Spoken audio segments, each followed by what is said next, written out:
Gas fitter exam cram session, video 28.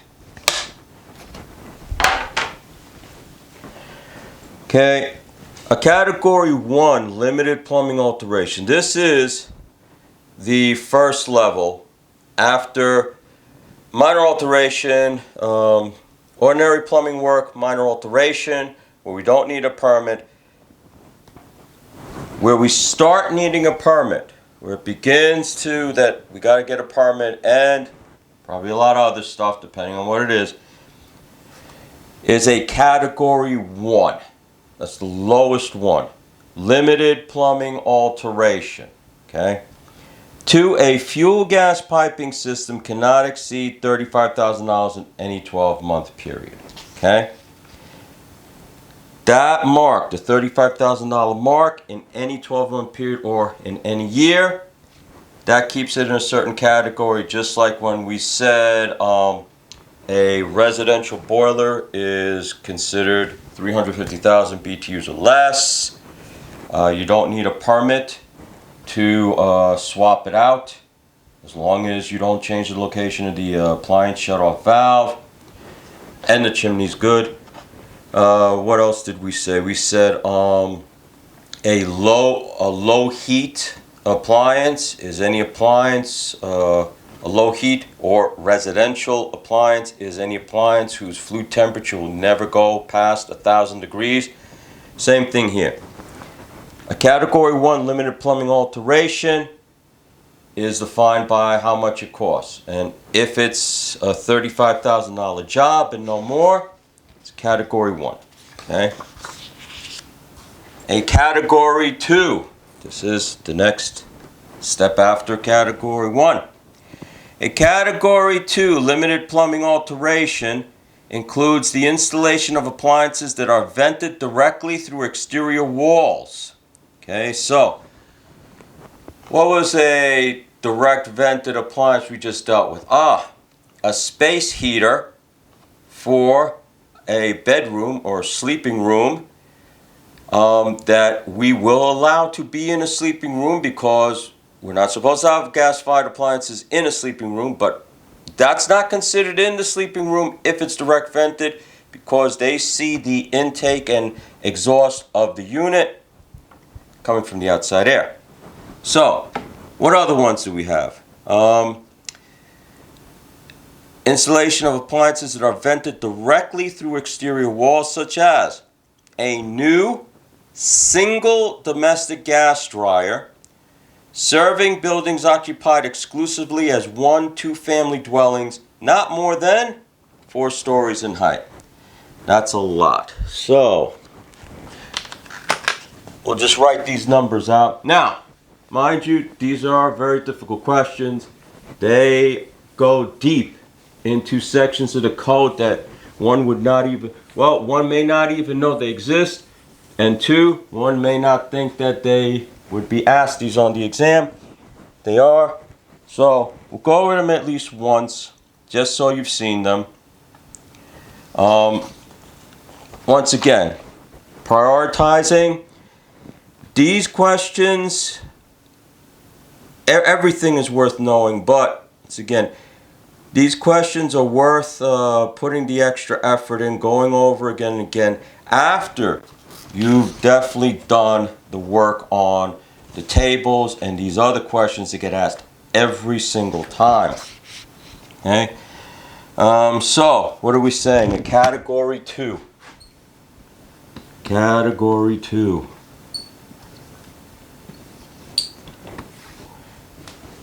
Limited plumbing alteration.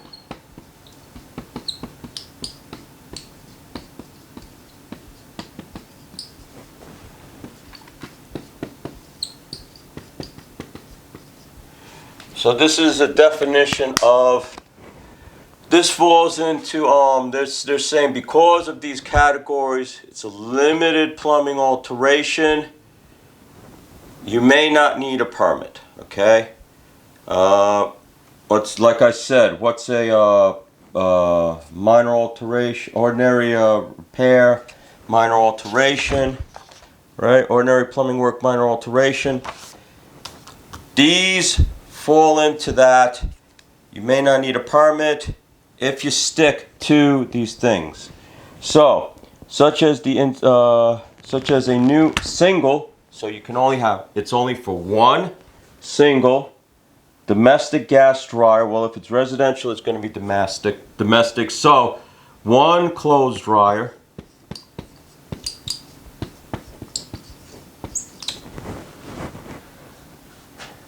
Serving a building occupied exclusively as 1-2 family.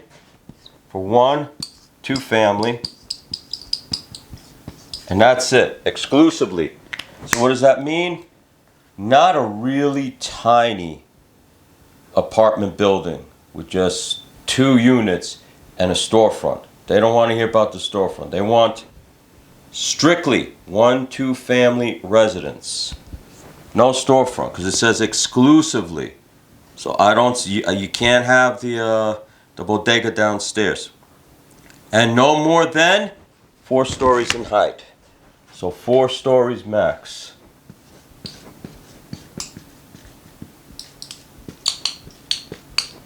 Okay. This you get away with no permit. It's a alteration. Okay. A category 2 alteration, but it's a limited plumbing alteration. So for one clothes dryer, and it's got to be new. Okay, a new clothes dryer. 1-2 family dwelling, no more than 4 stories in height. The easiest way I can tell you to remember this is just remember this. I don't see any tricks for this one. The only trick was knowing that it actually exists, finding it so that they can't trip you up on it. But that's it. It's so exciting, right? It's like there's so much more interesting stuff in the code that you could walk away with that will actually do you some good on the job and everything that you're going to use on a day-to-day basis. This one here, this was for the person, taking out the permit. But regardless, now we know it exists, 4 stories in height. Question 49. This one, question 49, I got on the exam. Question 50, you can also get on the exam because it's 2 different things they're talking about. So you can get either one. Got to be careful which one you're getting because the amount is different. And I put both questions down so you could see. If you can't tell the difference between the 2 questions, it's just a very tiny fine point here, you can put down the wrong amount. Alright? So these 2 questions, learn them hand in hand because you'll get one or the other. Who knows, maybe you get both. But if you get both, it'll be a good red flag to pay attention. If you only get one, pay double attention because now you got to figure out which one are they asking for. The replacement of a gas-fired boiler is considered a limited plumbing alteration. So you can get away without a permit if the heat input is 1 million BTUs or less. Okay? Right? Because now we're learning, and there is more. What is a limited plumbing alteration? Luckily though, most of that stuff pertains to strictly plumbing. I just give you the ones for fuel gas, but there's plenty of exceptions for plumbing. There's plenty of exceptions for standpipe and sprinkler for fire protection also. But for the alterations that don't require a permit, these are the ones I'm giving you. So, the replacement of a gas-fired boiler. Okay. Well, we're only talking about gas, so gas-fired is done. We're just going to say a boiler. The replacement of a gas-fired boiler, you're swapping out boilers, not moving the valve, is considered a limited plumbing alteration when its heat input is 1 million BTUs per hour or less. Okay? 1 million BTUs per hour or less. Over 1 million, that's not a limited plumbing alteration. Okay? Over 1 million, you gotta have a permit. So, and once again, we see BTUs per hour. So BTUs per hour is the standard unit of measure we're going to use to determine the gas consumption, how much the appliance needs. BTUs per hour. 1 million BTUs per hour is a limited plumbing alteration. For a domestic residential boiler, we don't even need to go that far. For a residential boiler, we know that as long as we don't go over the 350,000 BTUs per hour limit, we're good. But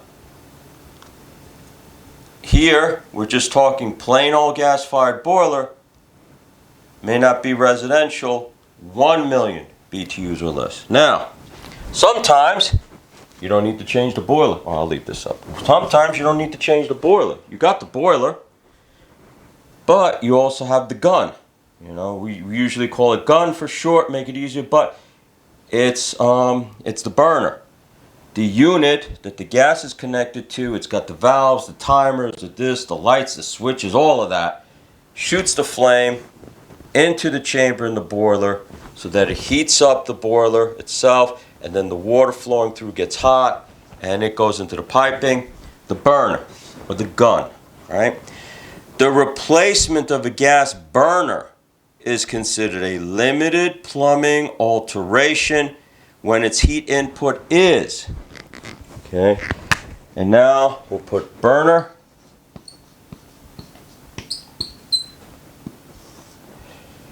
And what's the limit on that? 2.8 million BTUs or less. BTUs per hour or less. So 1 million, 2.8 million. Boiler.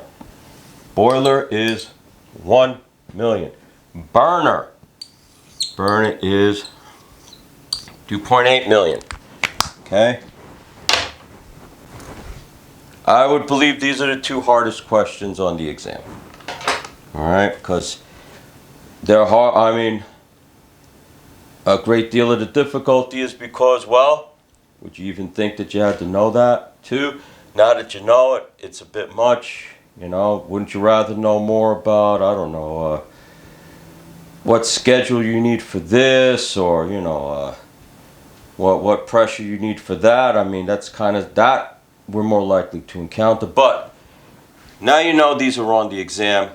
Now you know the numbers, and you also know the difference, the finer point, because you could put down 1 million for the burner question and not understand why you got it wrong until you realize, oh, in a sentence where the only word that's different is boiler and burner, which, Jesus Christ, they even have the same amount of letters. They're both 6 letters.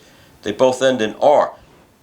That's really easy to think you're reading boiler when it's burner or burner when it's boiler, and it's two different numbers, two very different. You know, it's like you're way off. You know, if you make the mistake. But boiler, 1 million. Burner, 2.8 million. You get these two right. That's two right that, you know, I think 99% of people taking this exam wouldn't even see it coming. Okay? And now you see, now you know they're there. You get those two right. You know, you're doing great. That's something to be proud of. And of course, the rest of the questions, starting on page 47, they're all dealing with. This comes out. This does not even come out of. This. That's the other thing I wanted to mention. This does not even come out of the fuel gas code. This comes out of the New York City General Administrative Code, which is its own, and I described to you the structure of the construction codes. The General Administrative Code is its own volume, and it is a blanket administrative code for all the codes, and we're not the only ones who have it rough. There's stuff for electricians in there, there's stuff for masons, there's stuff for sprinkler fitters in there, there's stuff for everybody in there. Little tiny things that it would have been kind of nice if you put it in each respective code. No, now, even when we think we're finally done with the plumbing or the mechanical or the fuel gas, or for electricians, the electrical, no, we still got to go to the General Administrative Code because there's still nuggets of information there that could make you or break you on a job. So these questions are from the General Administrative Code. These questions deal with whether or not you need a permit, if you can fulfill the stipulations of these exceptions for the category 1, 2, for the boiler and burner, you don't need a permit. Okay, so, and if you can get these right on the exam, you also don't need to take this test again. So, that brings us to the end of test 4. Test 4 was the hardest one. It had the most way out there information. Okay, and page 49 once again answers to test form 49. Let's turn the page. Okay, on page 50, the only thing I can say is I'll probably have to change the 525 in fees, because you know that as soon as they can, that thing's going to go up to 575, 625, you know. So good you getting the card now. Save yourself some money. Get it now, because that price is not forever. All right. You know, you can just, you know, they're itching to do that. Page 51 now starts the code in plain English. The actual code is in the back as published by the Department of Buildings. But before we get to that one, and I did say I'm going through every single line of this, we're going to go to the code in plain English, because we got a taste of the good, the bad, and the ugly in the code through the questions. But now we're going to get the full gist in the code in plain English, and then we're going to see how we fare when we go up against the language of the actual code and see if we finally got it. Okay? So, the New York City Fuel Gas Code for the aspiring gas fitter. There is something I wanted to mention, and now that we're deep in the videos, gas fitter. There's associations, brotherhoods, okay, for the plumber, the fitter, right? The gas fitter, well, that's a term that it has its own separate identity in other states. Here in the city, don't really have the gas fitter term. It's lightly referred to every now and then within, say, associations. But, you know, I'm using it here because, well, this is what you're really going for. If you get that card, it's a certification so that you can do gas work in the city of New York, because you can't do it without it. But it's also saying you're a gas fitter. And, well, gas is done by plumbers. So you're a plumber. You're also a gas fitter. The thing is, though, to be a gas fitter, you now have to spend this time, effort, and money to get the card. And since it is illegal, you know, and there are some pretty high penalties, I don't see anyone who really would think it's worth it to risk it. I don't think it's worth to risk it, to risk your business or anything else. Once you have that card, you are a valuable individual. You know, it's like you're that much more valuable than the plumber without the card. And since that work can't be done without someone who has the card, and since you did put some effort into getting the card, you know, and with the card, you do assume more liability. If something happens, I'm not saying that, you know, you're the one who's going to pay the fine or go to jail, but you are assuming liability for the work you do as a gas fitter. And gas work, it's like, that's a, now we see it's a heavily monitored work. And there's a, you know, for the amount of work, gas work that needs to be done in the city, we need a fair amount of gas fitters. I'm not saying you gotta, you know, form a union or nothing like that, but, you know, at least an association, you know, something to say that, hey, maybe we could get an extra buck an hour since we got a card, since we are qualified personnel and the only personnel that can install the gas. Like, you know, it's like, yeah, okay, you're gonna send us to the gas job, but you're going to also appreciate that we're there to be sent to the gas job, because not everyone has the card, not everyone can get the card. And right now, the amount of people that would need the card to comfortably address the amount of work that needs to be done, we're not anywhere near that number yet. You have value. Okay? You get this card, you're valuable. And there are others who have that card and they're valuable. And you know, if $1 is good, $2 is better, $10 is great, 100 is awesome, 1,000 is amazing, 100,000 is, you know, a jackpot. Could apply to the number of individuals with the card who decide maybe we're worth $1 more or $2 more, you know, by the hour. Just thinking aloud. Page 52, Chapter 1, Gotham by Gaslight. This is an abridgment. This is a simplification, a code in plain English. And it comes from the 2014 New York City Fuel Gas Code, Chapter 4, Gas Pipe Installations. This is the meat of it. This chapter here, I say, is 85% of where the questions come from. Okay, so let's go through every line of this. Service piping includes the fuel gas piping up to the point of delivery. And what's the wording that the code loves, or at least I know in the definition of service piping in the definitions chapter? Upstream of the point of delivery. Okay, so up to the point of delivery or upstream of the point of delivery, because what's downstream of the point of delivery? Distribution piping. What is the point of delivery? Point of delivery, of course, we've been over it a million times. Outlet of the meter. Meter piping shall be governed by Appendix E. Meter, E for E is in meter, Appendix E of the New York City Fuel Gas Code.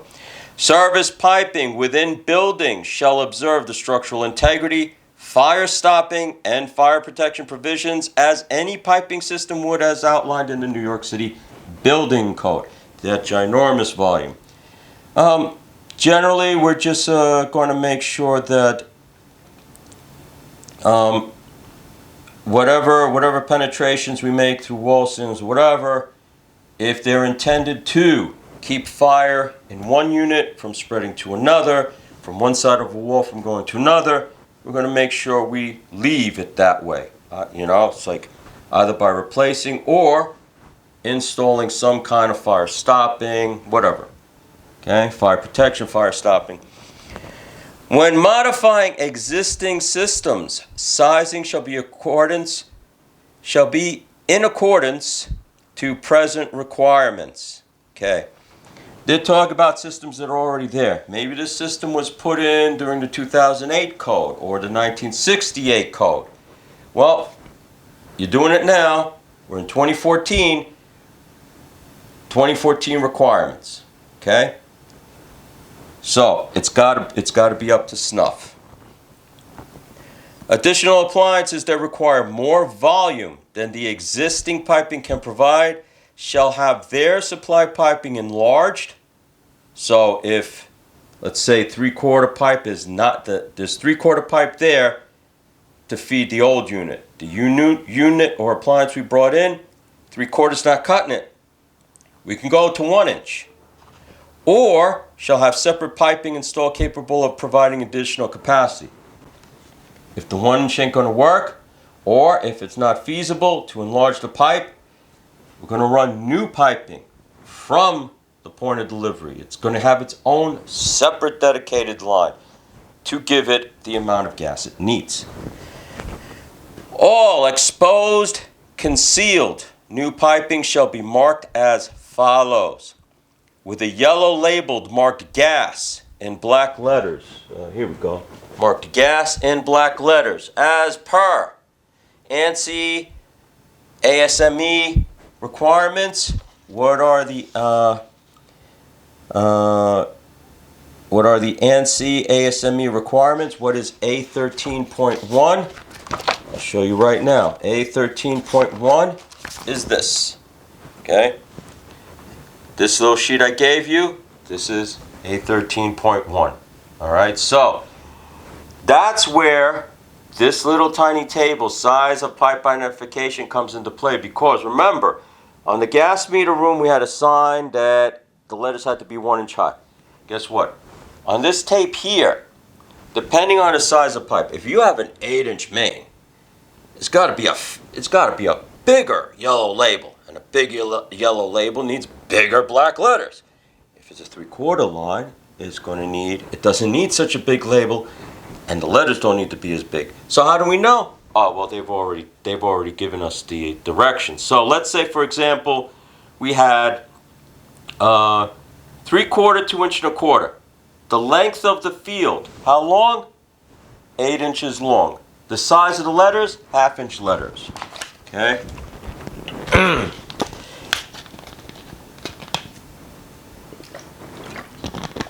And by that same token, let's say we had 8 to 10 inch piping. 2 foot long. Okay? This little thing here is 2 foot long now. And the letters have to be 2.5 inches big. That's big, but then 8, 10 inch pipe is big. 2 foot long, 2.5 inch letters. Now, this is a table. These are numbers. It's been referred to in New York City Fuel Gas Code. Guess what? If you got a question on this, it would be fair game. You can't cry foul. Will you get a question on this? I haven't seen a question on this. But I did put it in the book for you. So, once again, after you've done the stuff that I know you're going to get, and you got to know by heart, you want to start working on this? That's a great idea too. Okay, let's see.